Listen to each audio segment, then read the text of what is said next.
And I remember Ashton Kutcher came up to me after. He's like, "Yo, Hyland, what were you so excited about, dude? Like, what happened?" I was like, "I don't know, man. I'm just happy to be alive, man. Like, I'm just happy to be alive." Welcome back to No Substitutes, the show where I have some of my favorite people on. We talk about what ingredients make them who they are. And this week, I have a very special guest, but this is actually the first time I'm meeting her. But we've been like social media friends. I don't know why I did that hand gesture.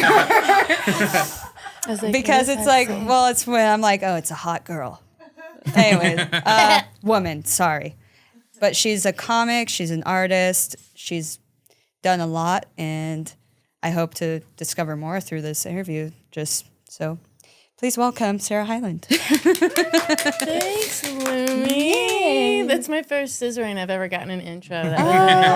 Yay, good. I'm just going to start doing that. Be like, guess who's here this week? I'm gonna if anybody ever opens for me at the like, comedy, you have to do scissors. I'm like, you have to do the scissoring hands when you say my name. Mm-hmm. It's gonna be my new branding. Thank you, Lumi. Of course. Look at that. Nice to meet you in person. Yes, in person. We have some mutual friends, and that's how I think this nice little connect. Actually, this happened thanks to this guy, Chris Mann over here. But we know, actually found this out today. You know.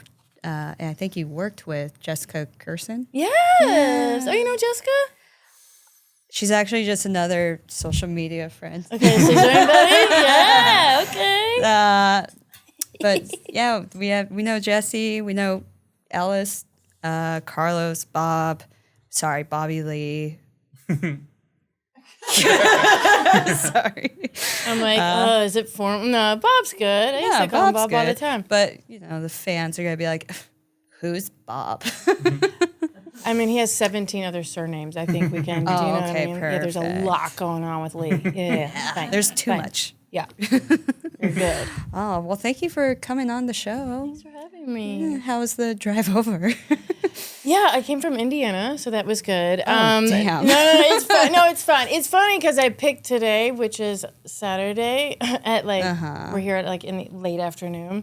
Because I was like, oh, there'll be no traffic. It'll be great. There'll be, who's driving on the weekend? You know, and then I get there, and literally as soon as I get on the freeway, just bumper to bumper. I'm like, you know what, LA? You are trying it. And so we just did that the whole way here. It's fine. No, it's good. Like, no, but we're good. We're going west. I mean, you're going towards Topanga Canyon, so it's not like, you know what I'm saying? Like, you're going towards the beach is near, so you can't be in that bad of a mood. So no, it was fine. It was totally fine.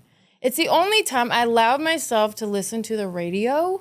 Because a lot of times, like, I just listen to podcasts. Right. Or, like, if I'm really in it, in a self-help podcast. But, I'm trying to think of the latest one I've listened to that's, like, a middle-aged white woman that lives in Vermont. What is her name? See, none of you all know. Exactly. No one knows it. Mel Robbins. I've been on the Mel Robbins kick, but not really. Because anytime I anytime I mention Mel Robbins, literally that was it. Like dead silence. People were like, who? They're like, who's Mel Robbins, right? We're all going to check our phones. Don't check your phones. Don't. Unless you're like 60 and above, you won't know who Mel Robbins is. But anyway, so I just listened to the radio, which was kind of great because they're playing like all like the 90s. A lot of Nirvana's being played. Like it's kind of like, oh, nice. Like, so it's kind of cool. And then, I dry my hair because I put the windows down. That's how I dry my hair. So we did that. So that gave me lead time because when I left, it was wet, full blown. Wow. And so it gave me time, to dry out my hair and listen to some nostalgic Nirvana and, it was fun. It was fun. It was Saturday, so everybody's, for the most part, in a pretty good mood in LA, for the most part. I don't know if your only thing you like is self-help podcasts, but do you ever listen to Esther Perel? I don't. Who's that? Oh, you'll love her. She's I think she's Polish or maybe even Belgian, but she's a marriage counselor and therapist and like sex therapist, I think, as well, and relationship specialist. But a lot of her stuff is like, I mean, not just always about relationship stuff. I mean, sometimes she'll even do like mother-daughter relationships or, but But the one that I started with was Where Should We Begin? And that was like live sessions of her, you don't know their names, but all of her patients.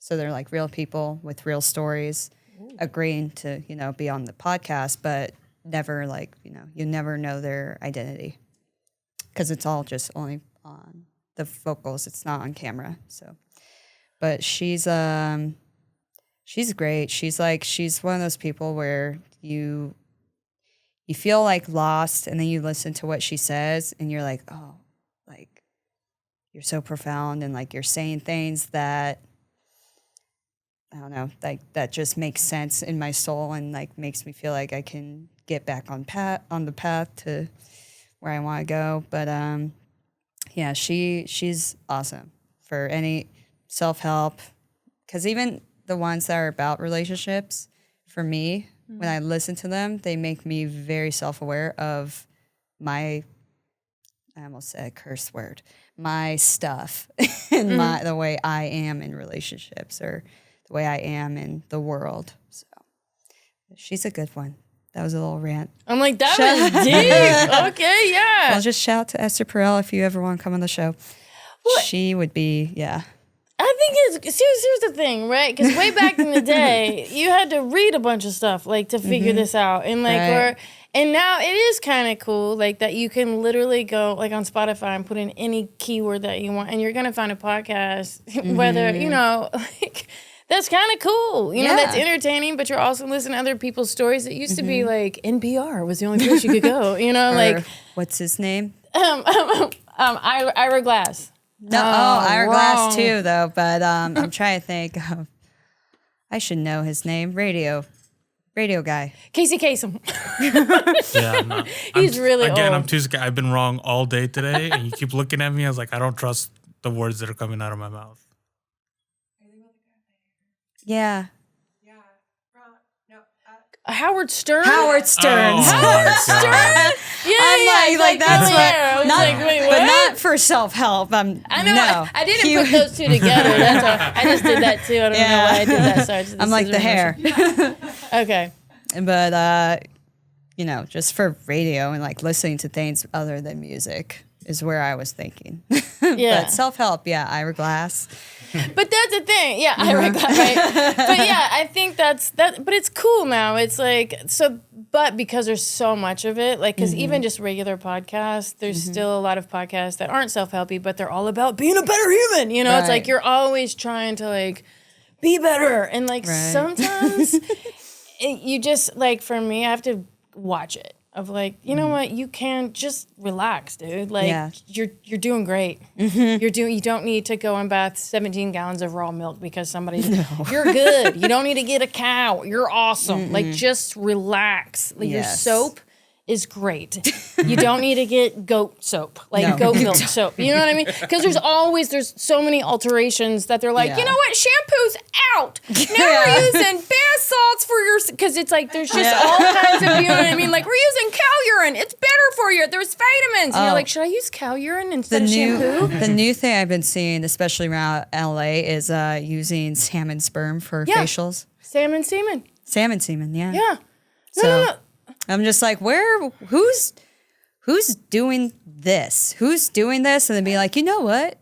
My skin is amazing this week. I'm going to tell the world about. That definitely seems like people trying to just implant that idea into people's heads and be like, oh, actually, it should be a human's sperm because it's closer to us. I mean, every dude's out there. I can do it. I can do it for free. Let me do it in your face. Sorry, I can't say. Oh, no, you're fine. You're fine. Yeah. I mean, I've gotten plenty of facials when in my previous career, and there were definitely some weeks, especially like when I worked with people like Isaiah Maxwell, who takes care of himself, and my skin was glowing. I feel like that's the most dangerous thing you've ever said on this podcast. Yeah, I'm not good. And I was like, was that a jizz facial? Yeah. I'm so naive. I'm like, did you get a facial? Like, literally, I'm over here like, well, what kind of facial was it? Yeah. With a man? Just a real, right over my head. Oh, it's okay. Yeah, any reference, I'm like, I don't get it, except for this is right. I'm a visual person. I get if it. you could just come in here and show, I'm just kidding. He just walks in.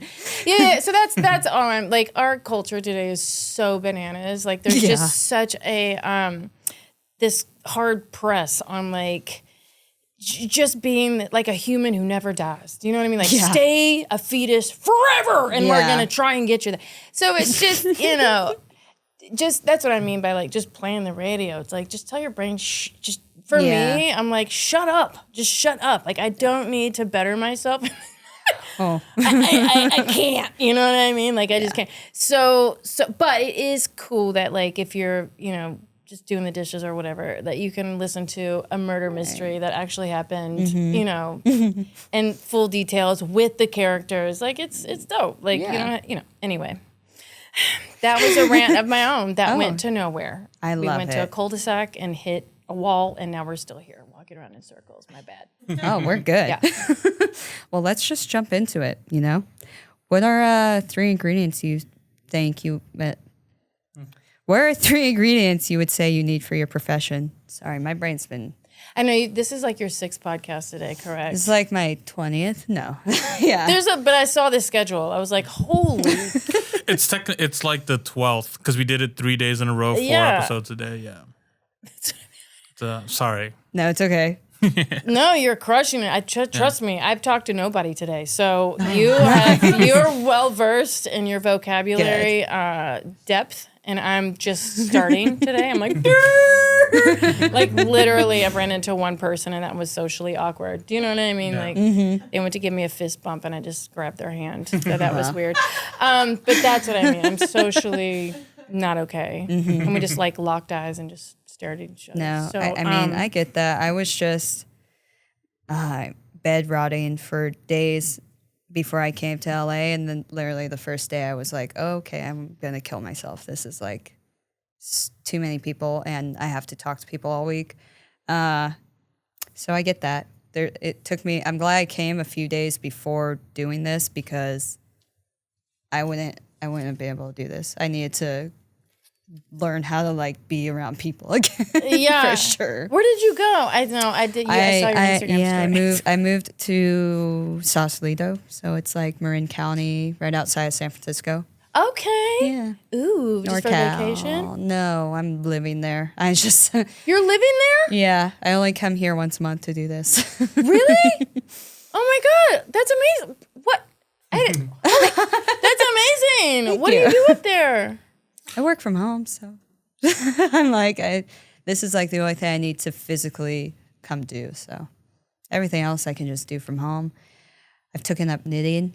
Wow. But so I don't know that much. I'm not going to reverse this podcast. Right. I'm not going to do it. I'm not going to do it. I'm not going to do it. I was just I feel like I'm slowly realizing you don't know Lumi's background. No. Yeah, so maybe we should explain so let's get this real clear. Yeah. Trust me, I promise I'm not going to reverse this, so all the attention's on me because I'm good at that stuff. Deflecting. I'm like, so how about you? Every comic does it so far that I've had on, but I kind of love it because it's always like, gives, it's little background stories. Yeah, we can't let anything real penetrate. We're like, how are you? No, how are you? I know. How's it going? Like every compliment, you're like, you're pretty. We just cannot do it. No. But that is true. That is true. So we were talking before the podcast, and I was like, Lumi, the only way the way that I know you is just visually, and that's because I saw you on Carlos's podcast and with Bobby.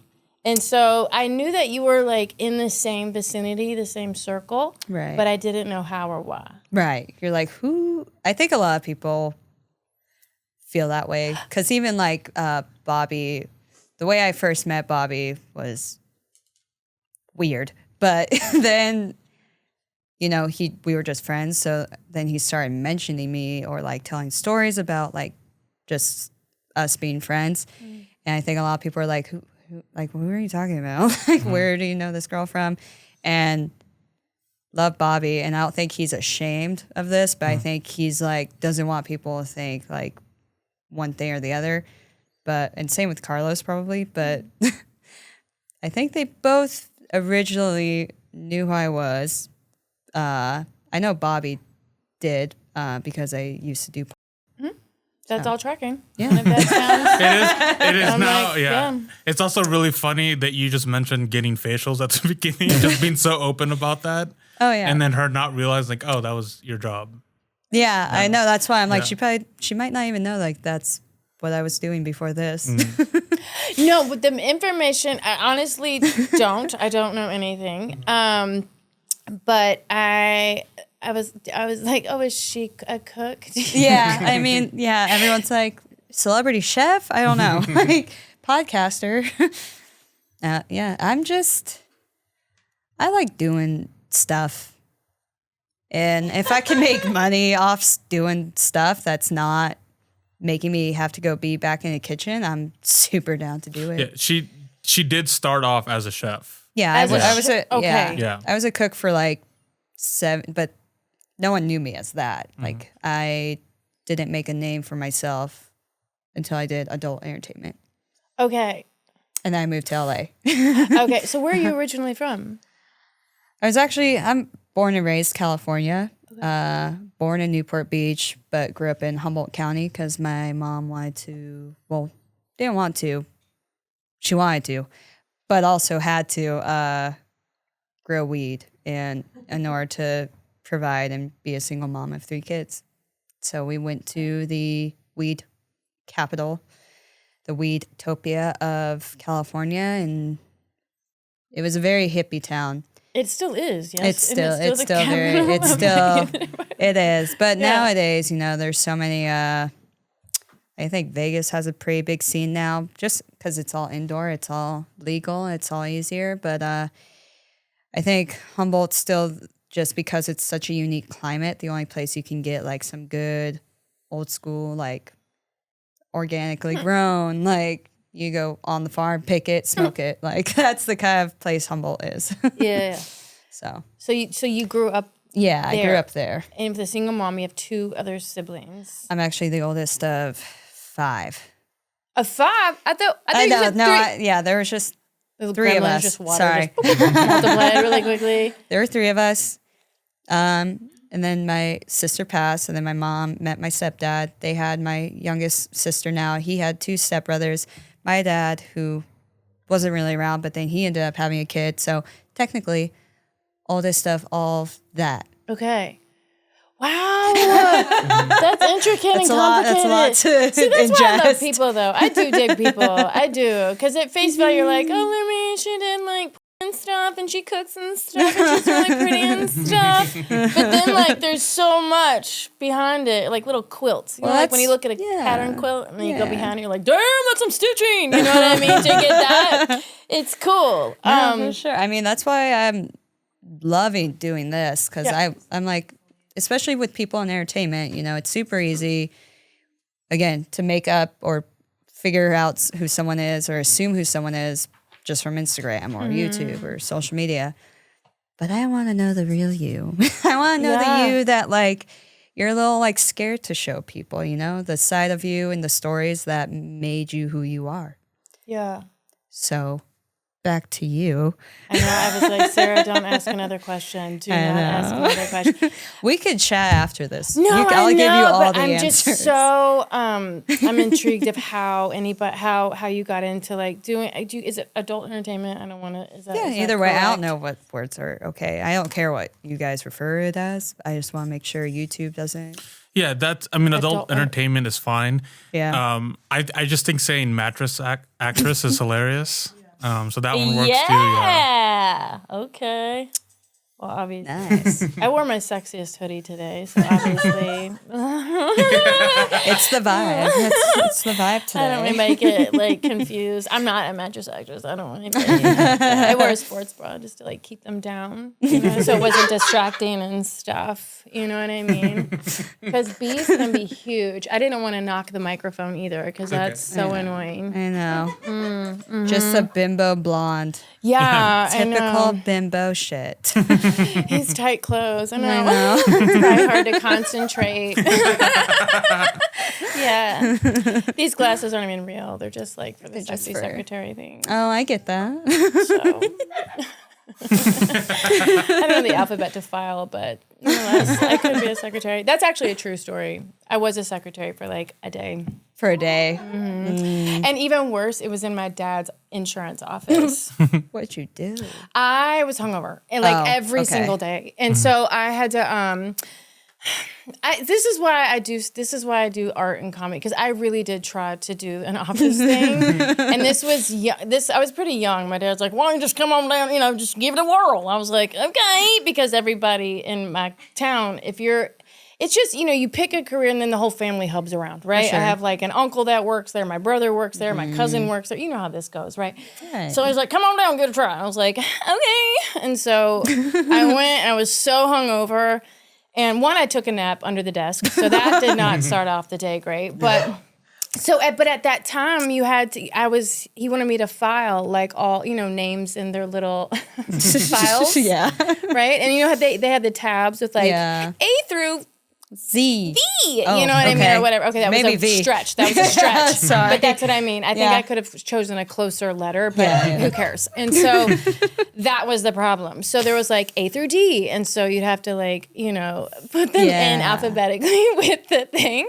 And so I had to say the alphabet so many times because I had to be like A, B, C, D, E, F, G, H, I, J, K, L, M, N, O, P. And especially when you got down to the W, X, R, Q, you know how that gets. That gets messy because you don't know which one comes in front. It's so insanely messy. It is. So I had to go all the way to the end alphabet because you can't do the end of the alphabet without knowing the middle of the alphabet. And you can't do the middle of that without knowing the front. So I kept doing that every last name. I would have. That's why I needed a nap. And I needed a nap. You're like, God, I've been doing too many ABCs. Oh my God. Like, and retreat back to like kindergarten. Yeah. People do that every day of the week. Oh, I could not. 40 hours a week with that. I couldn't even make it the day. I was like, I'm starving. And so I went to lunch and never came back. But you know what? I did try. But if it weren't for that filing thing, I would have been great. Mm-hmm. And that sitting thing, I'm also not a sitter. Right. So. Oh, I can't. Mm-hmm. Yeah.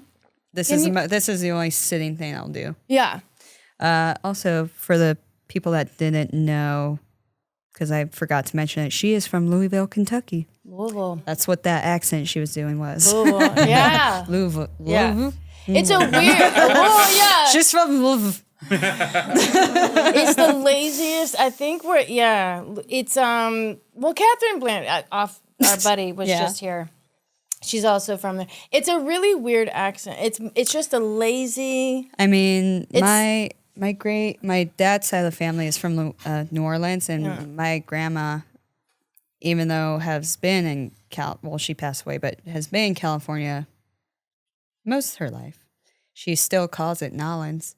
Nolans? Nolans. Isn't that what everybody from Nolans calls it? Yeah, but that's why I'm assuming with New Orleans?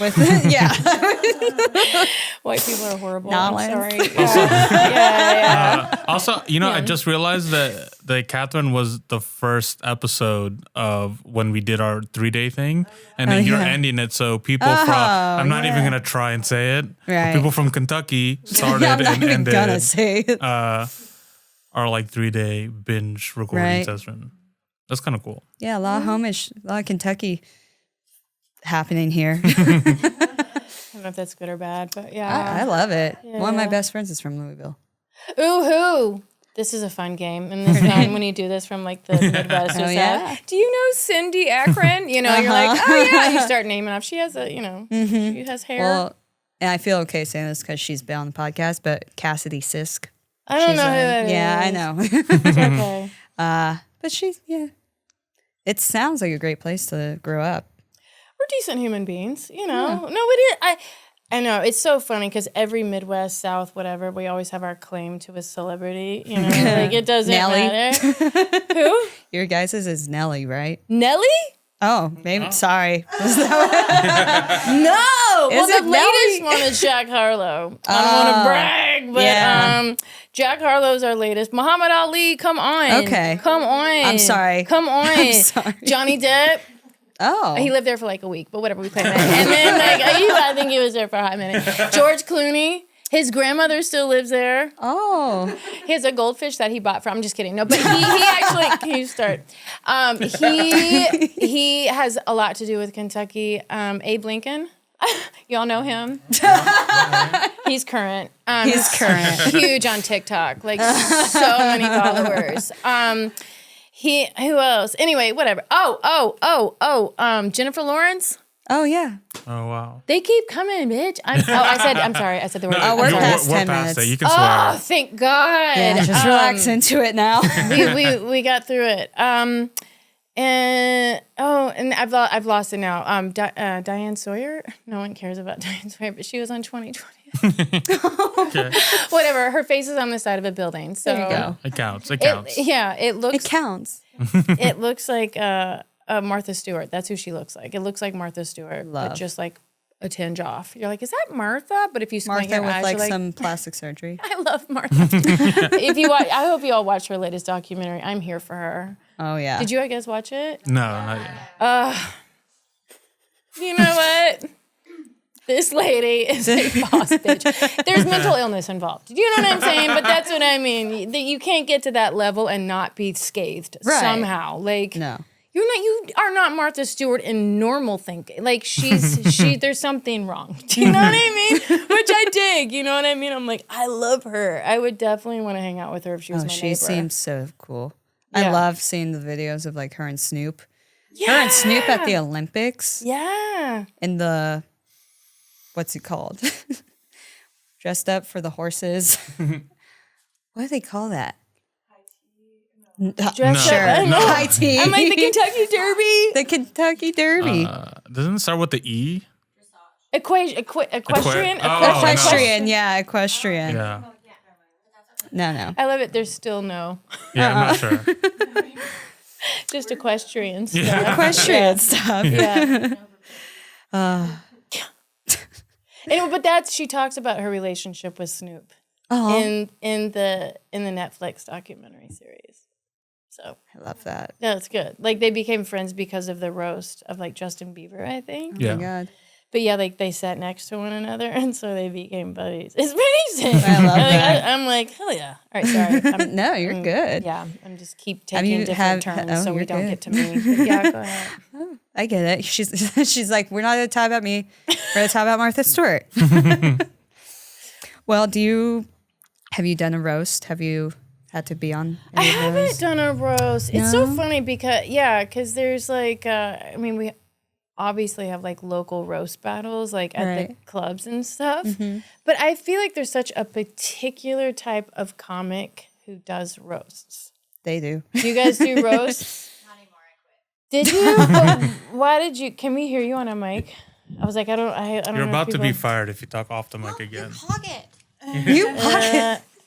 No, yeah, I did do roast. I won South by Southwest last year. They had a roast battle. Whoa. But it just didn't, it wasn't fun anymore. And they kept giving me white guys to battle who are the most boring motherfuckers on earth. So, yeah. And it was just, they called me a whore 5 times, really. And that was all their jokes. And I'm That was all I their don't want jokes. to waste my time writing jokes for someone who's not going to really do anything. Yeah. Right. That's fair. That's, yeah. Maybe I'll come back soon, sometime. Yeah. Yeah. That's crazy. Yeah, well, no, because that's the thing. It's like there's, to be honest, I just don't, I know this is going to sound horrible, but I don't want to be mean. It's not in my nature. If you feel too that's bad. What I mean. And there are people who have that tinge that they're so good at it and it's so entertaining for the audience that I'm out of my mind in a different way. Mm-hmm. But it's crazy because I remember even as a kid, I tried to be mean. This is crazy. I'm not even kidding. Because I tried to be mean and I would get dizzy. Like I had like a reaction. Physically was like, no. Yeah. I remember like even if I thought something mean. Pure of heart. Well, no, but it's just like, I don't know. I've always, I don't know. I feel like people, because that's the thing, I really do enjoy people, and I know people have their stories. Like, I think that's why I love people so, because even the people that I loathe, I try to find the good. I really do. Because I'm like, there's a reason you are the way you are.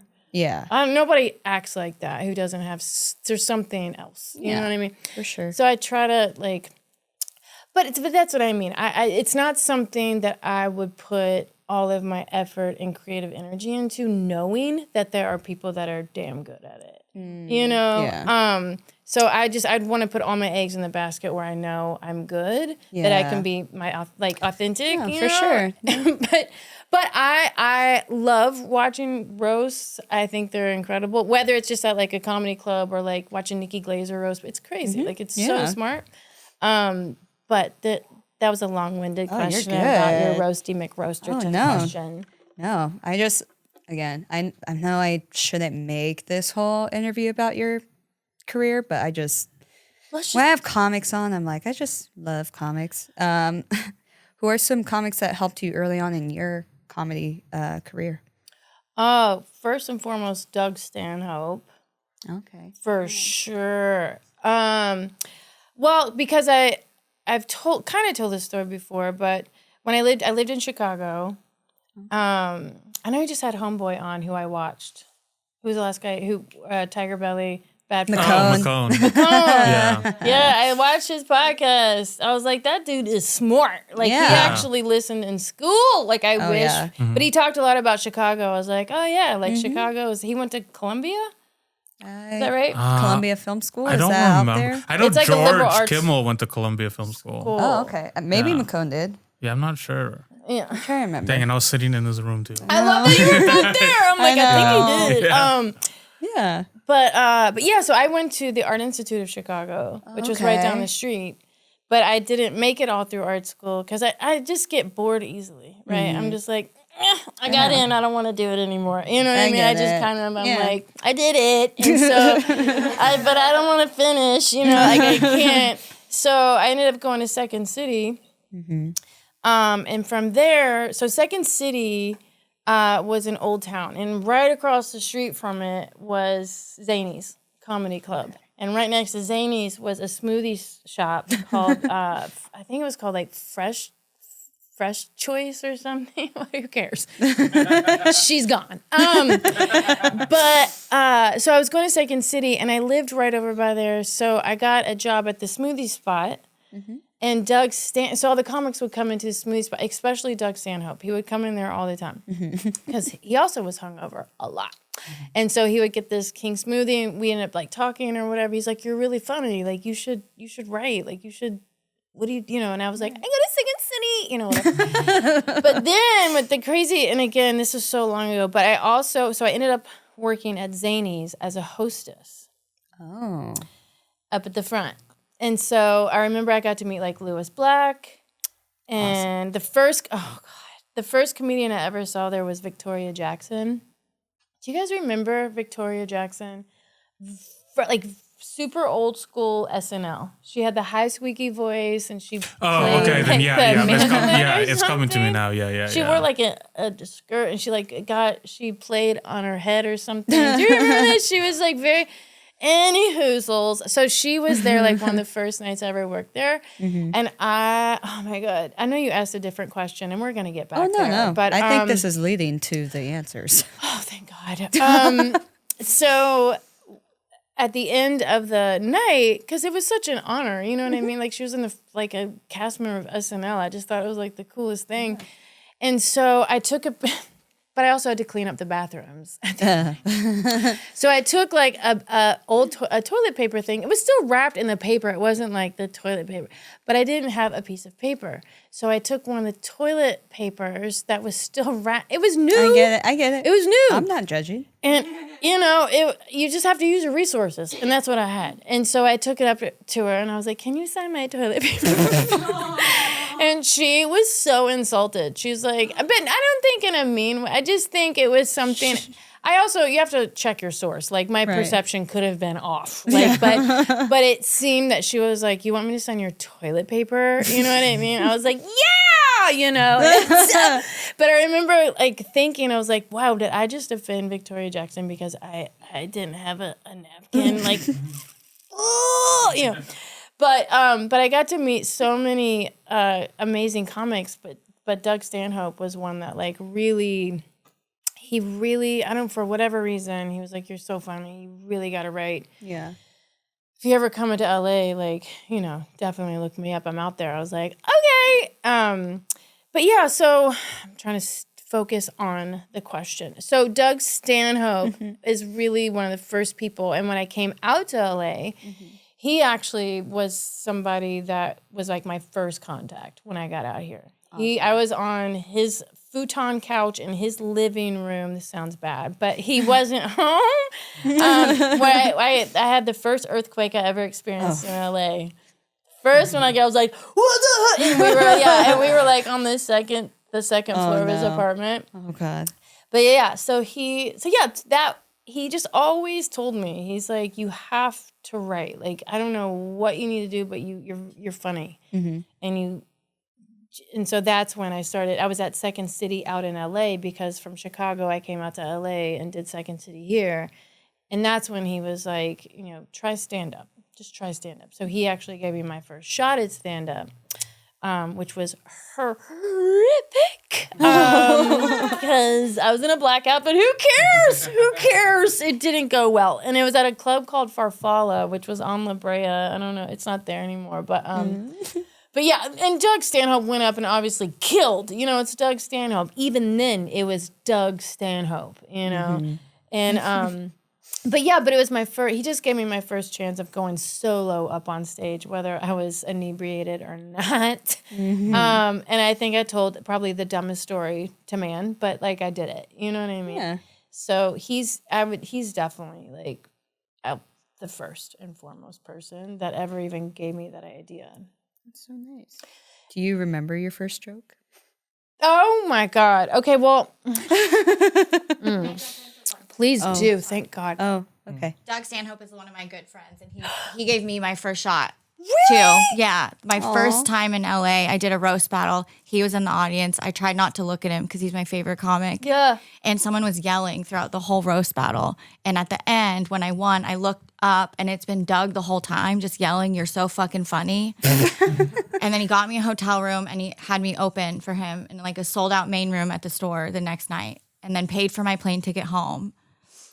That's what I mean. And I talk to him every couple weeks still. And he's so non-threatening and he loves comedy and he's so supportive and great. And I just wanted to say I love him. And I love that we relate on that level because he's so just loves comedians and loves comedy. Yeah. But he's I love that he sees potential and like pushes you guys. Like not in that way, but like it's like you should do this. You should do that.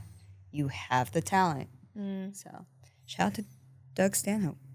I love that you share this story. That's amazing. Well, but that's what I mean. He was never, I will tell you, even back then, like when non-threatening is a great word. He was never creepy. You know what I mean? Right, because some male comics can cross some lines, but... and female, by the way. Don't get it twisted. No, Don't come out. I mean, there's men, but there are also women out there that women on women action trust and believe that they use the same power. Yeah. Don't even get me started. I'm just kidding. But that's the thing. I think that and that's what I love about Doug is that he doesn't live here. He lives out in Arizona, which he's very open about. But and he lives out there and he does comedy and this is what I love about him. He could do anything he wanted to. He's brilliant. He's written books. Like he's so beyond smart. But he loves doing like these dive bars out in the middle of the desert, just of like with people who are maybe not even awake. Who knows? You know what I mean? It doesn't matter. But that's what he loves doing. Like, and it's just the craziest. I don't know. I think that's the thing. It's just, there's no bravado about it. It's just like the craft. And if you ask anybody who loves comedy, they all know who he is. You know what I mean? Like he's worshipped and it's so cool. Yeah. He's every comedian's favorite comic, I feel like. Yeah.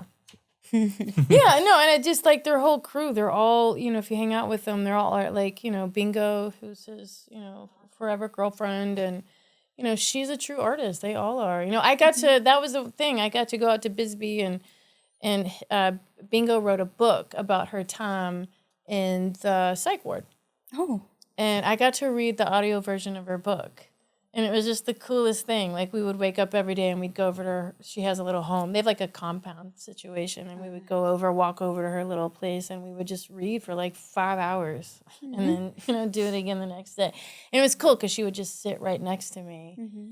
And I'd never read like an audiobook. I love doing that stuff. But it was very cool that it was an opportunity that I was very grateful for. Mm-hmm. She could have anybody do that. And that was a really sweet thing. So. Mm-hmm. But that's what I mean. It's just about the work. And if you follow any of them, they all talk about, like, Bingo's ever, making music on her little keyboard. And, like, it's just, that's what I dig. I love that kind of stuff. Right. Thank you for letting me share. Sorry. Of course. Share it all. Because I'm not the one who edits. He is. So you can, okay, you're like, you can talk all day. Yeah, Long-winded Hyland over there. Yeah. That's all great. Yeah. Yeah.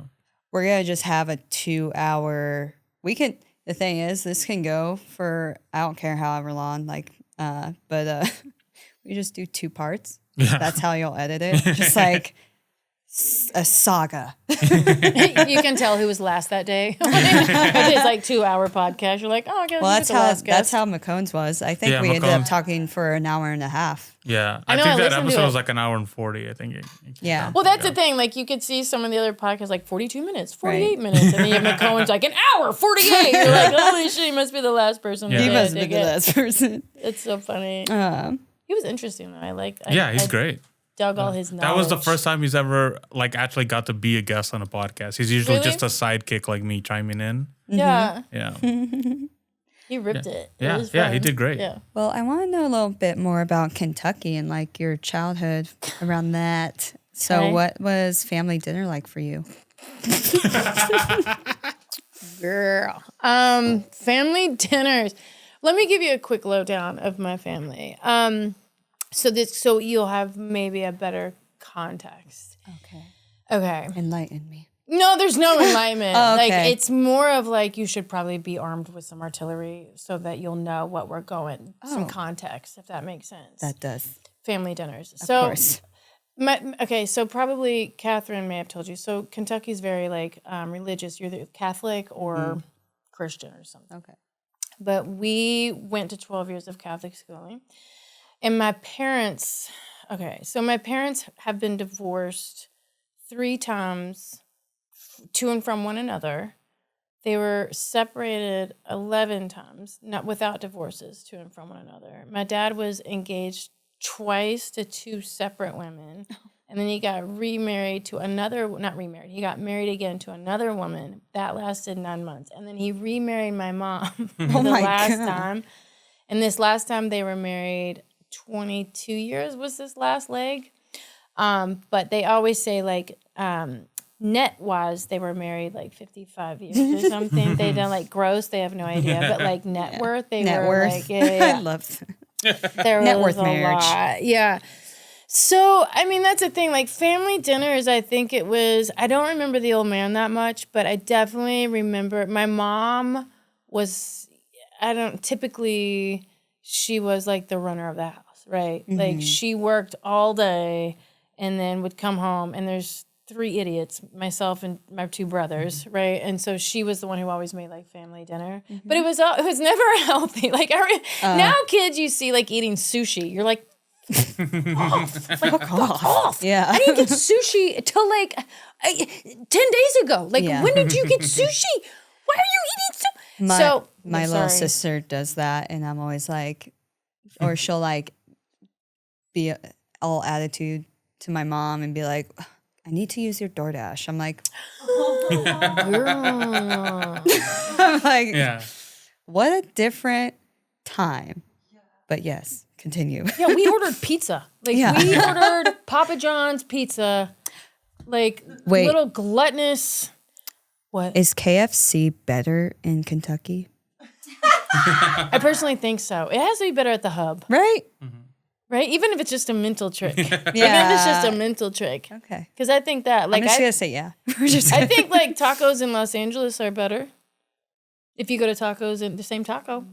But I'm like, mentally, it's more delicious here because the avocados are fresh. Do you know what I'm saying? Yeah, stuff like that. Like, I sure. really do believe stuff like that. Mm-hmm. Okay, that wasn't a... I'm like, was that a slur? Oh, too many of us. That's good, right? I don't care if you're talking about tacos. Yeah. You're safe. You're safe. Okay. You're not getting canceled. Okay, sorry. But that is true. It's delicious. Yeah. And Kentucky's not known for the tacos. No. So I definitely would say, but it is interesting when anybody hears that I'm from Kentucky, that is the first thing they mention. KFC. KFC. I'm like, yeah. Like I don't. Yeah. I mean, yeah. Yeah. When I think of Kentucky, I think of. Again, I'm so sorry. I know there's way better people, especially now the people that I've met this week, but I think of Nelly, KFC, and the Derby. Which Nelly, the rap? Yeah. Nelly's from Louisville? Yeah. Right? Yeah. No, I didn't know he's from the rap. He's from Louisville. Nelly's not the one with the Band-Aid on his. Yeah. Oh, okay. Yeah. He finally took the Band-Aid off, I think, right? Yeah. I think he healed. Aww. I like it. It was sick branding. No You guys remember in what music video was that with Kelly Rowland, where she's like texting him, but it's they shot it. It's like Microsoft Excel. Like what is this? I don't want to be fired, but Nelly is from Austin, Texas. Thank you very much. God. I am like literally going through the Rolodex in my brain of like Louisville embryos. Who I'm like, the I heck don't said- know Nelly at all. Damn. Someone just told me that, and I just never even thought twice. I was like, sure. Okay. Well, now I'm Listen. going to change it to Jack Harlow. I think about Jack Harlow, KFC, and the Derby. Okay, at least just always KFC and the Derby. Maybe Yeah, not. stick to those. Yeah. Yeah. Listen, I was more disappointed in myself. I was like, like, just shut Nelly? up, Sarah. Shut up. I don't think. No, I'm glad. I'm glad. I I'm don't glad. remember Nelly being more. No, I'm the kind of person like I'm okay with being wrong. So thank you for at least correcting me, because I'd rather you do it than some fucking Some comment. some fucking YouTube asshole. Like I'd way rather. Anyways. Great for the algorithm, though. Yeah. Yeah. No, he's not. Yes, he is. No, he's not. Just keep that going so it keeps getting like more Yeah. views. Hopefully they don't watch it to this point and we create a whole Reddit thread. Yeah. Lumi Ray thinks Nelly's from Louisville. That's so embarrassing. I hope it breaks Netflix. I hope it does. Like, I know this is current. I don't know when this is airing, but Right. we just watched the Jake Paul and Mike Tyson God. fight. Did you guys watch it? I like. Yeah, I tuned in just for that and I was so upset. I was watching Brent. Watching Brent set at the store, and then we walked out, and they were like, everyone was like, I don't know what just happened. It was like the most boring fight ever. Yeah. I can't even. in my I'm life. still. Yeah. I'm Yeah. still taking a 5 about it. I'm like, Yeah. well, because I was watching it while I was driving on the 10, like last night That's with like my little the most phone frustrating. Yeah. up And- against in the yeah. fast lane, of course. Well, no, you know, like- were watching it. You pulled over and parked. Yeah, and pulled then over you and parked. and you watched it. Sure. Sure. I thought about it though. I did think about it. I did. I was like, you should probably pull over. I was like, nah. So then I just kept going 85 down the 10. But the good news for my driving and everybody else around me, that the streaming services, whoever was streaming it, got shut down. Oh yeah. So you just watch all these streamers like, what? You know, like panicking. Like they're just, does anybody have it? Does anybody in the comments have it? Like you're freaking, because their only job is to stream this for the public. That's their only job. And then they couldn't get a visual. They couldn't get an audio. So you just see like a completely black screen with like, of course, like some like streamer in his little streamy chair with his little, mic. He's been set up for this for a year, Oh and he's like, God. oh my God, like freaking out. So then I just listened to a streamer freaking out about how it was shut down for the next 45 minutes until I got home. Fun. And then I watched the fight and I was like, wah, wah. Oh. Yeah. But it was crazy because Jake Paul's, the first thing he said was like, we broke Netflix. I was like, who told him that immediately? Like, Yeah. that's crazy. Probably his mom. Sounds like a mom thing. Like, good job, babe. Yeah. Well, let's talk more about Kentucky. Okay, sorry. What do you miss most about living in Kentucky? Well, here's the thing. Okay, the good news is that I do go back and forth there a lot. Oh, okay. So, like when you said you live up north, but coming, I was Yeah. like, I totally get it. That's fine. Yeah. So I do, yeah. So I've been here in LA for a really long time. But as of late, I have been going back and forth a lot. Okay. Which has been like a good thing because there is like LA can, the pace. There's just a pacing problem. Yeah, it's a lot. Take some breaks. Yeah.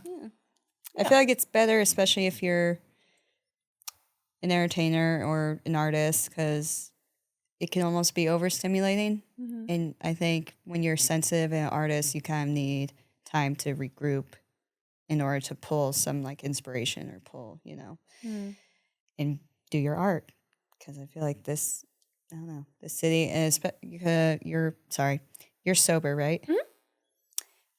Yeah, I'm recently kind of sober, but what's it called? California sober. Like I did mushrooms recently, but no alcohol, no hard stuff. But honestly, being in LA and not drinking has been so hard. Really? Yeah. How long are you California sober? Like, I guess meaning off of alcohol. Over a month now. Oh, okay, so like new, fresh. Yeah. Freshy. Yeah, infant. But so yeah, I guess, is it nice for you going back and forth? Do you feel like you need that, or? I don't know if I need it. I think that when I do it, it's like, oh hell yeah. Like, because when I do, yes, I think what I relate to is that LA can be you're so busy trying to survive the daily life. Yeah. Not even in an arborist way, but like just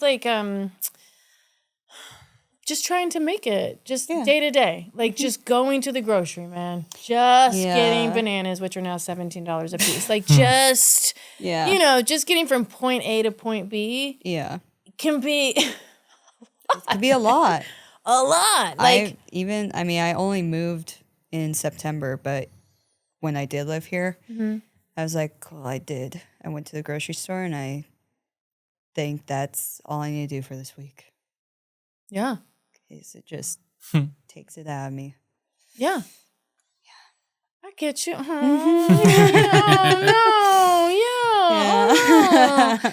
Yeah. No, I think you're correct. But I think like we're in Louisville, the great thing about that place is that the furthest anything is 15 minutes, bro. Like, if, you ask where anything is, you're like, it's going to take you the most 15 minutes, man. And when they mean 15 minutes, it's 15 minutes. Yeah. And it's like, what I enjoy about it is that you can get, an amazing amount of things done before 10 a.m. You know what I'm saying? Oh, yeah.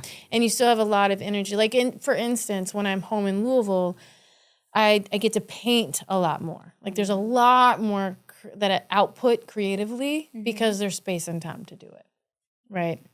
And so when I'm here, just this morning, I went to Silver Lake, which is probably geographically 10 minutes from where I live. Right. And it took me 45 minutes to get home. Yeah.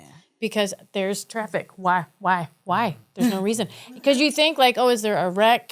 Right. Is there a bender? There's just nothing. People. Yeah. I don't even know. Like so then you have to plan like all your back roads, which is what I do. Because I'm like, I'm not sitting in this. I don't have, I just don't have what it takes to sit in it. Yeah. So I'd rather stress out and just, go all the back roads. Yeah.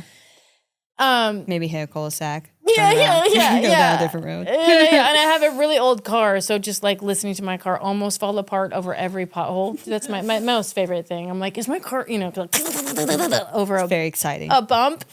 Yeah. And so just by the time that you get home, you're weathered. Right. Yeah. You're run down. Yeah.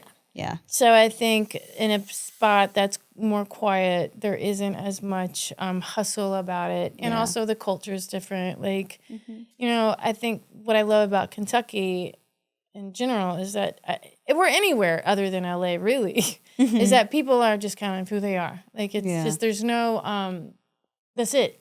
Yeah. That's it. What you see is what you get. And there's a loveliness about that. You know what I mean? There's just, people are, for the most part, pretty kind. Not everybody. That's another world. But for the most part, people are pretty kind. It's very, like blue collar. Like everybody is at a job for the most part. In LA, you can go out on a Wednesday at like 11 a.m. and it's just everywhere. Like, you're like, don't you people have a job? Like, no one's working. No. But there, for the most part, from 8 a.m. to 6 p.m., things are quiet because, I don't know, people are working. They're at their jobs doing stuff. And so that's all. It's just kind of a more relatable, real existence of where there's not this hustle culture of like, look at me, I'm amazing, am I amazing? Constantly having this like stuff that's pretty exhausting in one another. Like even in comedy or artists or, whatever you choose in the creative little, palette, it's all, there's a lot of that. Like, is this like a real relationship? Are we friends? No, we're not. Oh my God, Are we good? We're not. We are times. now. Yeah. I'm like, what is, okay. Nope. That's so much. That's so much. Where like in the moment, you're like, oh, I think we're pretty, we're going to be friends, man. Yeah. And like you never hear from them again, and like that's it. And then you see them and you're like, or, you see them on the street, like, hey man, remember it's like, and they're like, I don't, you're like, oh my God, just checking, just checking. All right. So I think just on your spiritual little, your core, I think that's difficult. Like, because I think for me, because really what I want is I just connection, community, like some love, like not even like, oh, that big, like intimate love, but like that we're all together here. Like, if that makes sense. Yeah. And I think that's difficult here. And so sometimes that creates quite a loneliness. Yeah. For, not even like physical lonely, because you can walk out in LA and there's always going to be people, but there is. Like being seen, Yeah. Like, well, not physically seen, but some like being around people that resonate with you, see you for who you are, and you can connect with rather than just, so what do you do for a living? So what's your following count? Yeah, it's disgusting. What brand deals are you working with? Yeah. So, but I think that's the thing is like there's an exchange where no one, I definitely in Louisville, I mean, obviously no one cares no one cares. Like it doesn't. I think if you said any of those sentences that I just said in Louisville or anywhere besides LA, people are going to think that you're like speaking a different language, or they're going to just be like just walk away from you pretty much. They're like a dad that's just like very disappointed in his son being. Never mind. I love Lumi's dark take on things. It's my favorite thing. I love like your dark tags. I'm like, I'm upset. Yeah, of course. No, it's good. Correct. Ooh, what is a life event that shaped you? A life event. Well, I've had lots of life events that have shaped me. But I read that when you sent that to me. And the one that really sticks out. This is okay. You talked about like the roasts and being mean and stuff like that. So I think the biggest thing that changed my life was when I was growing up prior to 6th grade, right? Okay. I was kind of a bossy kid, right? And I was a bully in the sense, hold on. I never bullied like the nerds. Like I never, like I was, for some, like I never touched the people that were already getting bullied. Because I was like, that sucks. So I went after the bullies. So I bullied the bullies. But those were the popular kids. Yeah. Right? So I was looked at, I think, as being kind of a B, right? Like, this bitch is a bitch, Right. And I kind of told you about the home life I had. It was insane, right? So there was a lot going on there, right? So I think the only place I really felt I had some control was school, you know what I mean? And with my own peers. For sure. Right? And like, because I don't know, like the popular kids, I was like, you're the worst. I always had that in my head. I'm like, you're the worst. Like, why do people like you? Someone needs to take you down a peg. And I did, for some reason, I had that thing in me. You were doing the Lord's work. But they didn't think so. And so what happened was, it was 6th grade. I didn't know this was coming, right? So I went out on the playground at recess, and one of the most popular girls who I was friends with, she came up to me, and apparently all the popular kids were in on this, right? They knew it was going to happen. And so her name was Allie. I won't say her last name. We're sort of friends. Anyway. So she came up to me at recess, and she got really close to my face, and she's like, we all want you to know.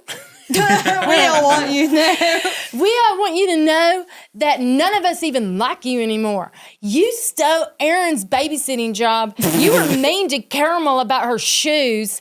And you don't even like Jessica. And like they just went off. Like just went off on me. Right? And like for a while. And so my reaction was like, then don't be my friend. You know what I mean? I was never going to cop to any of those, even if they were right. I was like, then don't be my friend, you know? And so that was 6th grade, right? Mm-hmm. So those popular kids made my life a living hell. You guys, I did not go to school for the next 3 days, right? Oh my God. So I was like, oh, I'm in for it, dude, because I've been bullying these guys. They're gonna wreak havoc on my life. And they did. And so they were, in 6th grade is the crux of hormones, right? Yeah. So these girls are ready to rage out on me, right? So, and it's I don't know what 6th grade is, but it is Battle of the Training hell Bras. on earth, dude. Yeah. That's what I call it. What is it? Battle of the Training Bras. Yeah. It's just horrific. And so that happened, and yeah, so like I said, they were, so mean, and they would, talk behind my back, and they would prank phone call me. And, I mean, you guys, there was a voodoo doll. They made a voodoo doll. Yeah. And so they made my life so horrible for that whole year, God. Right? But here's where it changed, because like I told you in the beginning, like I always protected the quote unquote nerds, because there was something about them. I was like, I like these cats. These cats are cool. They read, you guys. They read. And they were good at Dungeons and Dragons. I just dug it. You know what I mean? And so all of the quote unquote nerds in my class all befriended me. Like they all like little alley cats, just all came around this beat up, scrapped up cat, right? And they all just loved me. Mm-hmm. They really did. And they became, friends with me, and they invited me everywhere, and like we became the best friends. And they were the coolest. They were the coolest individuals ever, right? And then of course my parents got involved, to the other parents, and making calls like, why is your daughter not talking to my daughter? They need to be talking. This is silly. And so then they were like made to talk to me again. And that was the thing. By the time that happened, like I didn't even want to be friends with them. I'm like, y'all dumb. And so how it changed my life is it became this thing of like, it just opened my eyes to like being so inclusive. Like, don't ever exclude anybody. Mm-hmm. And that's where it changed for like my creative life too. Because I was like, those are my people, dude. The nerds, like the quote unquote nerds, the creatives, where it wasn't like the football jocks, because it is that, it will always be that. Mm-hmm. Even till today, if you go into a grade school now, it's the same cliques. It's the same little cliques. I have nieces that I go into their school, and I'm like, look at you, all the pretty girls over here, and like all the little artsy girls over here. It's crazy. So it changed my life, in that it softened that edge about me, where I was like, oh no, I am never, ever going to, turn my back on the people that I know are my people, kind of a thing. And so it allowed me to like embrace that part about myself. Well, and like you were saying earlier, even people you loathe now, you try to give them a benefit of the doubt, or like just tell yourself like there's a story here. This person has a whole life that I might not know about. Yeah. So do you think that mindset came from that situation too? I think that mindset comes from my own stuff. Yeah. I think I've had people judge me and like put a thing on me. Mm-hmm. And that's what I mean. There's so many situations in my life. Well, I'll give you why. Like, well, one, I have my own story, but like, two, there was a time not a while ago, I was working at the LGBT Center in Hollywood, right? And it's for LGBT homeless youth. And I remember I was working there. It's for, 18 and up, whatever. Mm-hmm. And so there's all different, it's very diverse. Anybody and everybody's there. But I remember there was some kids there that would be really mean to me. And I never understood it. I was like, what? I don't understand. Why are they being mean? I'm just trying to help, That's right? like the one place where I feel like... But... Okay. Right? But... And I remember I would, go to my boss. I'm like, why are they being mean? I'm just trying to help them. And, they're like, you probably represent someone in their life that was mean to them. Because here I am, a white-ass, blonde girl, blue-eyed, From Louisville. From Louisville, and, I was at work, so I dressed in nice clothes. Yeah. And I'm sure they look at me, and, I represent a whole breed of people that were not nice to them. And I don't know what that was, but that's what I get. And I just, it's not that that changes, but it's for me having that knowledge of oh, that's right. People have a lot of rooted stuff that maybe has nothing to do with me, but I just need to be armed. I just need to know that. Yeah. If that makes sense. No, for sure. I mean, that's a great way to look at it because I feel like a lot of people do this, which is project and judge and then put their shit on someone. But I always see it in relationships, and I'm even guilty of it for sure in past relationships. Where you may have had a shitty boyfriend before, so now this guy's you're dating, but you're taking all the shit from that relationship and you're putting it on this guy now, and you keep going through it instead of trying to figure out, instead of trying to heal from that and being like, this isn't that, this is a totally different person.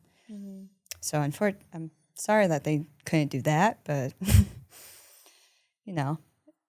everyone's going at their own pace. They're all growing at their own speed. So yeah. But that's the thing. You could read books about this, there's podcasts about this. Meaning that, with relationships, I think that people love talking about relationships because that's all we have, right? Yeah. Whether it's a family or your intimate relationship, especially intimate relationship. But it's even in my own relationship, I never thought I'd get married. I mean, you heard because I watched that. I was like, oh, hell no. Right. Because my thing was what? You guys are getting married. It's no. It's done. Yeah. And I just, even when I was in relationships, it's my thing was I could leave at any time. It doesn't matter. I could just leave. Right. And it's funny, we talked about Bobby, and I've talked about that on his podcast, because he came on my podcast, and I remember he said something along the lines of you would be gone for a month. Where did you go? And that's I would do that. I don't even know but that's what I mean. I just have this idea that you just leave. You just do whatever. You just leave. It doesn't. If you're not having a good time, just go. And you would just do that. Walk out. Yeah, I would just go. I don't even know what I was, and I don't even have it's wow. I look back at even that time of who I was, and it's damn, I'm sorry. That's a lot. That's wild. That's wild. That is wild that I did that. But that's what I mean. Cut to now, it's I'm in a marriage. It's there's so many things, right? Oh. That I've had to work through relationship-wise, where you don't just leave. You have to work. You're like, oh, shit. Yeah. And even then, it's still not about the other person. It's still the relationship with myself of that's really what it comes down to. And if it's amazing, if the relationship works out, that's amazing and lovely and everybody wins. But it's always a work in progress, I think. Yeah, no, for sure. And I feel with dating, especially the older we get, or I don't know, I know a lot of young people married, but with dating, I think we go into it separating ourselves from that person and only thinking about our experiences and our past and our trauma. And, you'll learn about your partner's trauma and all their experiences and stuff, but you forget about it becoming a partnership and it becoming its own thing that you're both going to nurture, you're both going to work towards. And so I don't know if I'll ever get married, but I was always like that. I was like, why do people do that? It doesn't make sense. Or to me, I was always thinking well, you could just be boyfriend, girlfriend forever. But no, the older I get, the more respect and admiration I have for marriage and people getting married, because I'm like, wow, you really are committed to not only bettering yourself, but like nurturing this thing you have with your partner. So yeah, it's beautiful. Marriage is beautiful. It's a lot. It's work. It's work. You're like, it's work. You're like, you made it sound way too beautiful. Not at all. No, it's enriching. It'll definitely like enrich. It'll yeah. No, it's not a bad thing. I know people are always like, "Wow, everybody says it's all work," but but that I don't know. That's the outcome. Like a happy marriage it's a byproduct of I think two people being relatively healthy. Yeah. You know, and that's not always the case. Trust me, I know a lot of unhealthy people in relationships and bad relationships, and they're still in it. You know what I'm saying? Yeah. Which is fine. Like whatever. To each his own.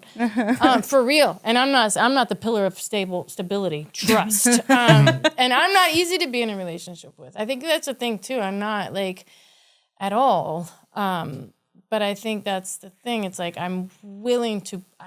For today, I'm married, and I want to be married, and so I'm willing to do the things that I need to do. Do you know what I'm saying? But I'm also, which again, this drives my wife crazy because we're very different. Like I kind of live by the same. I'm like, hey man, nothing's forever. You know what I'm saying? Like it's one day at a time, one day at a time. Like truly, I've seen too many things in my life where you thought this was going to be the outcome and shit takes a hard left. Do you know? Like that's just life. Right. But I don't have any plans of leaving, like at all, like none. But I definitely take things that are right. I do best. I don't like to project out into the future because it's too overwhelming. So I just like right here, right now, I can deal with. I can for sure. I can chew that. You know what I'm saying? But which drives her bananas. But yeah, sorry. Too much.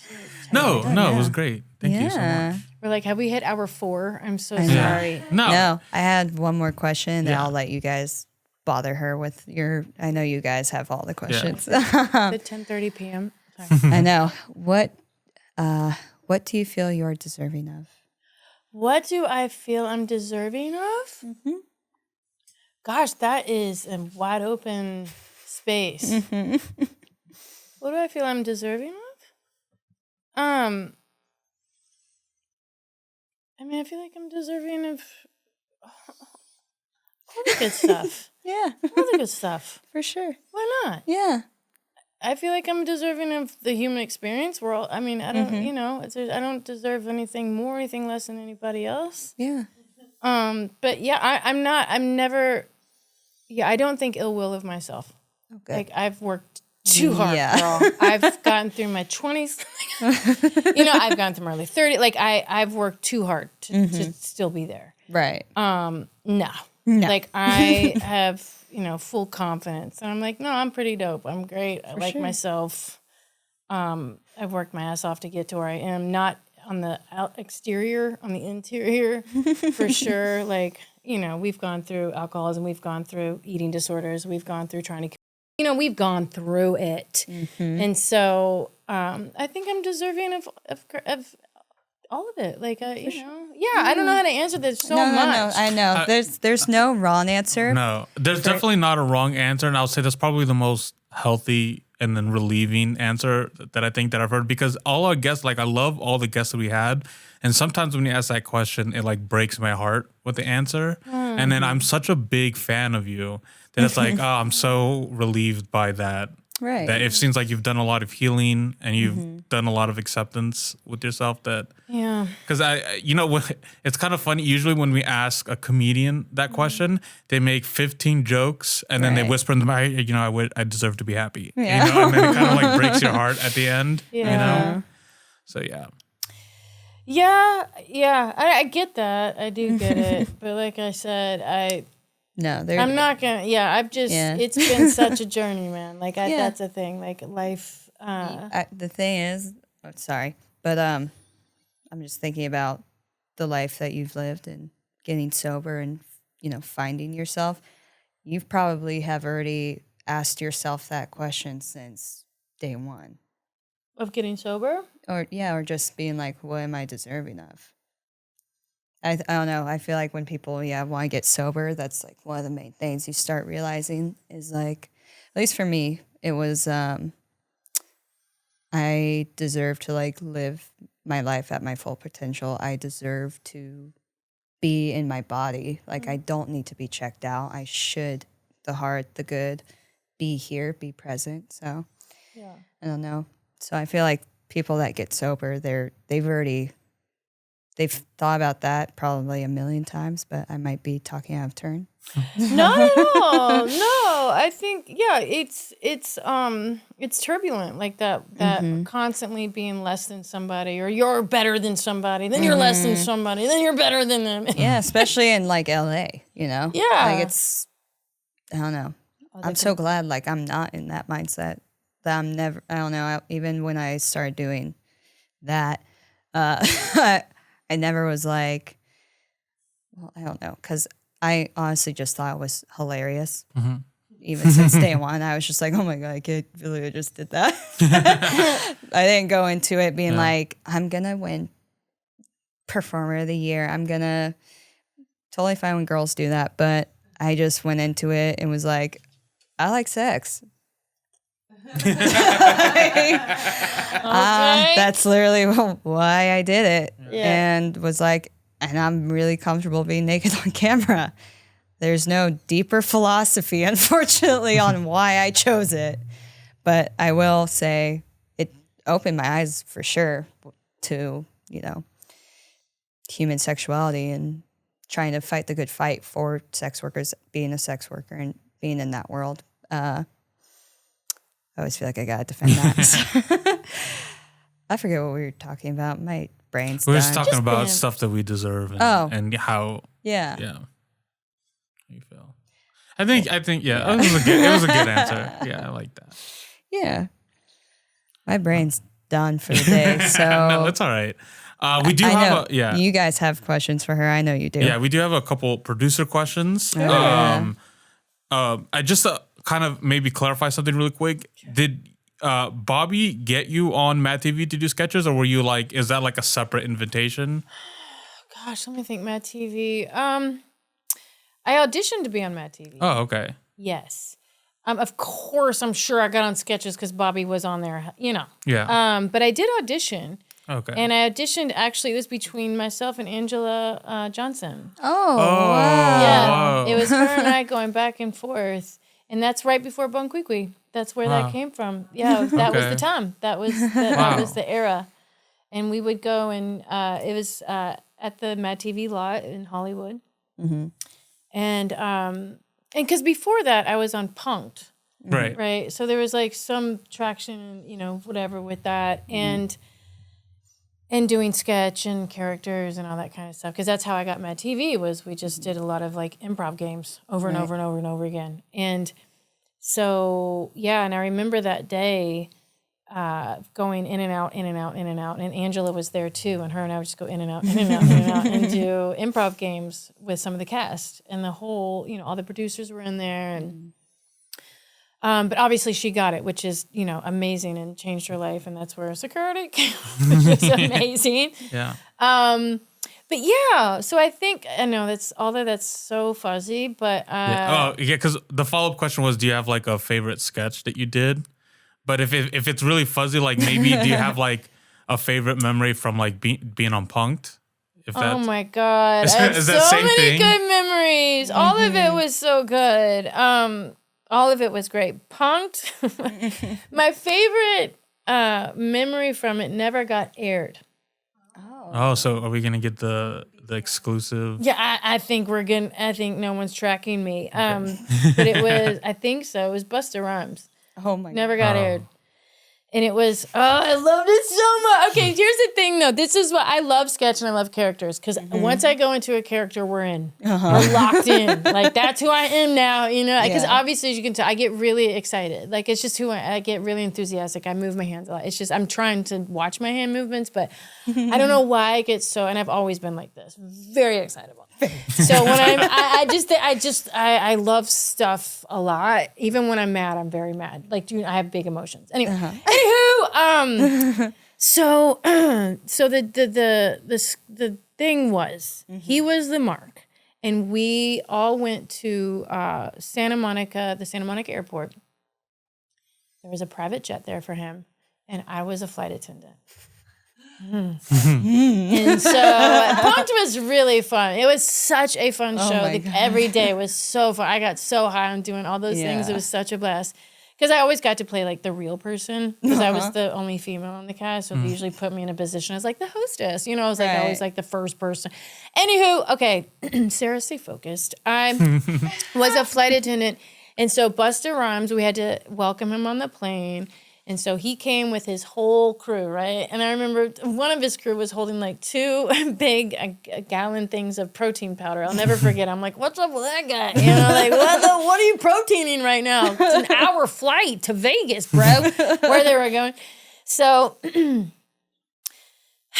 so he gets on, his whole posse gets on, because there's a lot of them. And the whole the thing behind it was that there was going to be a bomb on the plane. Because the bottom line is Busta Rhymes is terrified of flying. This is why he was the mark for this. He is beyond terrified of flying. Oh, no. It's like a phobia. Yeah. And so, I'm sorry, I'm doing my hair. I'm doing it again. No, you're good. You're I'm good. doing it. It's right there. And so, all right. So we kind of get the plane gets out of the hangar. We're going. And so there's an odd person, like a stranger on the plane that Busta didn't know. Mm-hmm.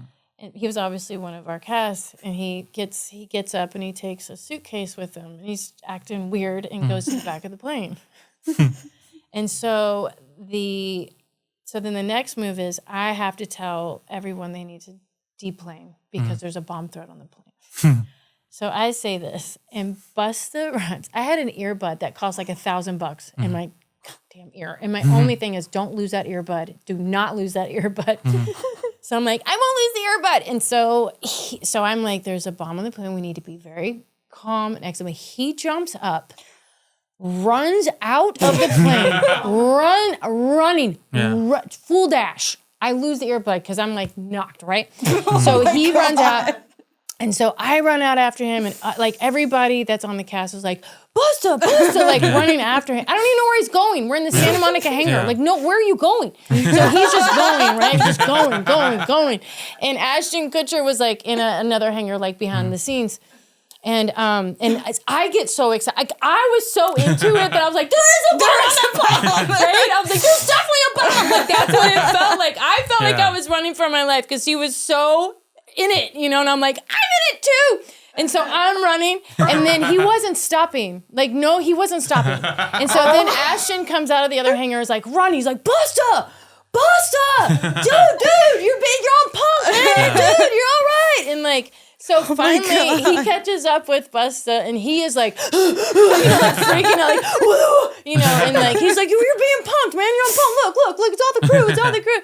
And then, but when he stopped, like, I got so excited because I was so, like, just relieved that there wasn't a bomb, right? I was like, yeah, you know? And so I'm, like, jumping up and down. Oh, my God. So excited that everybody's safe, you know? Like, what is wrong with me?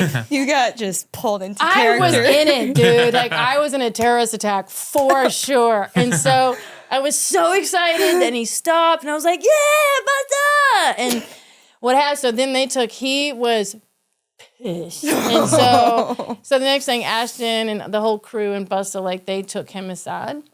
He never signed the release for it to be aired because he was so embarrassed that happened. It was never released. And I remember Ashton Kutcher came up to me after. He's like, yo, Hyland, what were you so excited about, dude? Like, what happened? I was like, I don't know, man. I'm just happy to be alive, man. Like, I'm just happy to be alive. He's like, you were in it, huh? I was like, hell yeah.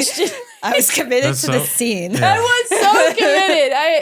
If you would have felt his energy of how real this was to him, that, you know what I mean? Because it was such a huge fear. Like, it all came true for him.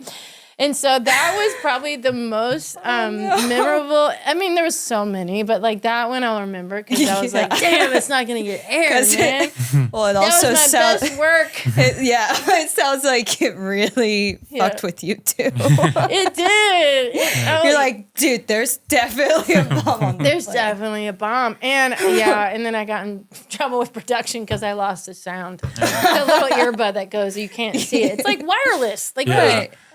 Those things are so expensive. Yes. Most He was people do upset. not like it when you touch the lapels or any of the hidden stuff like that. Yeah. No, they were upset. No, I get that. Yeah. They made me look all on the ground. I was like, you know what? When you were working on that show, did you also work with Santino, or was that at like different times? No, that had to be different times. I didn't Okay. even know Andrew Santino was on that. Yeah. He did the Taylor Swift one. That's He the one. did? He's the one. That's the one he talks about all the time. That's so Oh, funny. man, I didn't Yeah. know he was on that. Yeah.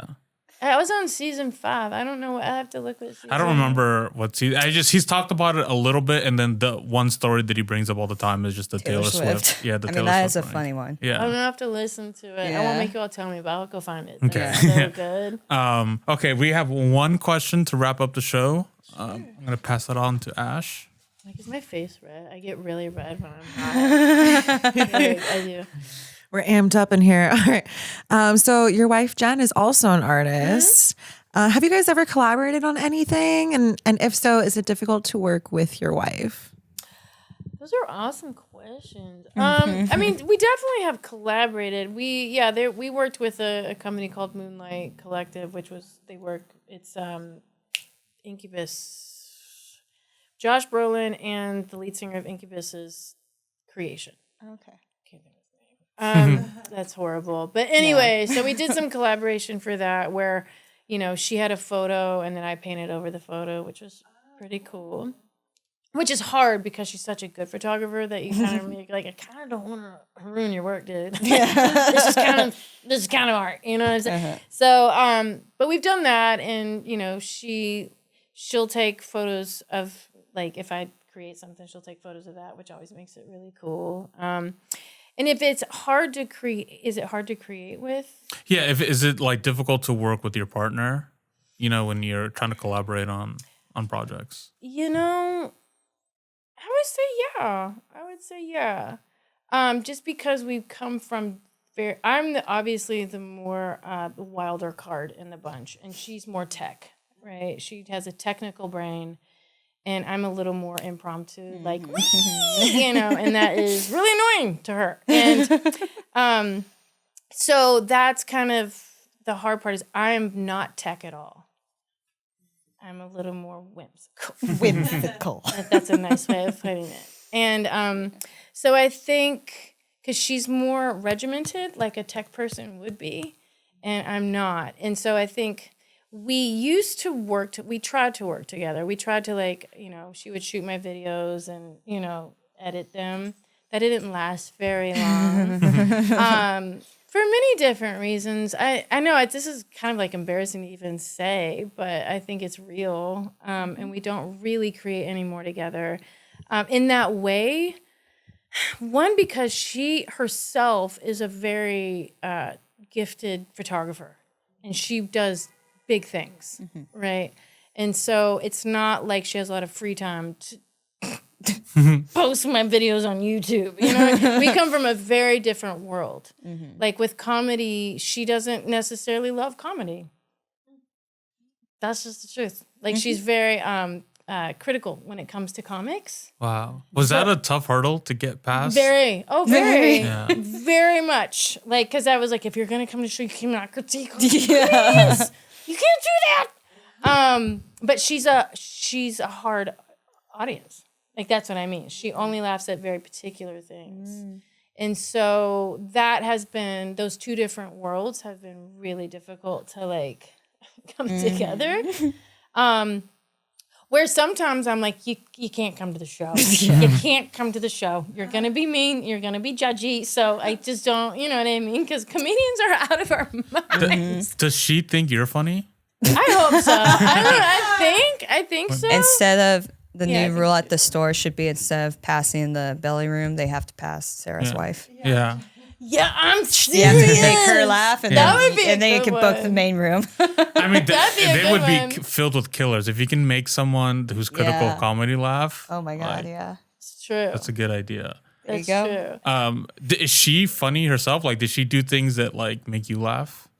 Yeah, she has her own Yeah. sense of humor. I For sure. A lot of people thought that this was a strange pairing, but I dated a girl who it was like one of the best relationships I've ever had, but had like no sense of humor. And I'm such a like weird, goofy guy. Yeah. And then she just took everything I said literally. And then it's like, are you like joke? Like, is this? Yeah, it was always like that. And even though she wasn't purposely trying to be funny, she would just always make me laugh. Like, she was a very quiet and reserved person, but when she would drive, she had insane road rage. And I was like, wow, that's crazy. And then Wow, that's I would crazy. do this all the time. I was like, do you want me to say something? And I would start to roll the window down, and she'd go in a panic, like grabbing me, like, do not roll the window down and say anything. And I did that hundreds of times, and I've never rolled the window down and yelled at anyone. Yeah. And I was like, But that's, she always yeah, thought- she always she was thought that sold. I was gonna roll the window down and start yelling at the car next to her. And I was like, this is so funny to me that I had to like keep doing it. Oh my so God. yeah. Love that. Yeah. And you guys you're not together. No, she wanted to like she's from I don't want to. She's just from like across the United States. Yeah. And then she wanted to move back home, and she was asking like, "Hey, do you want to, move with me?" And I said, "No, thank you." Valid. Yeah, thank you. and yeah, and it was it's she's great. Didn't do anything wrong. But yeah, Just went separate ways. Yeah, you just went separate ways. There's seasons, reasons, and treasons. I Treasons, forgot the third one. I was Yeah, like, yeah. and stuff and leaves. Yes. That's what they usually have. There's usually like an autumn tree with that seasons, reasons, and whatever.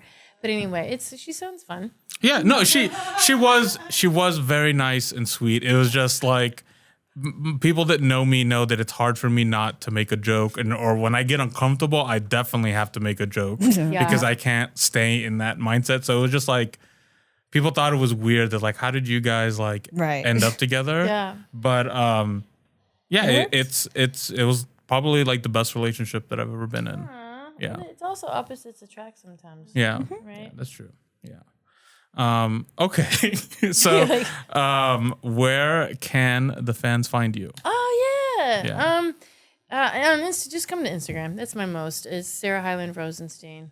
That's where I'm at. I'm on TikTok sometimes. Sometimes. On YouTubers, Sarah Hyland Comedy. Yeah, I'm starting to post more of my own podcast on there, but slowly but surely. Okay. Yeah. Cool.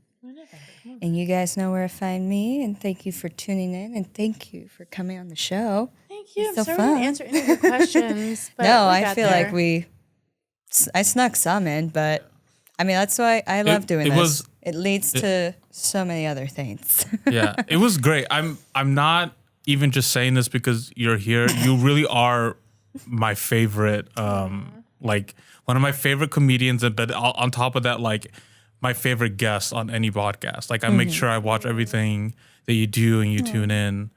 So it's like a really big deal to me that you agreed to do this, and I'm really appreciative of dude, that. anything you ask. Thank you Yeah. so much. That's so sweet. Thank of you. Thank you. Thanks, guys. Thanks, Lumi. Yay.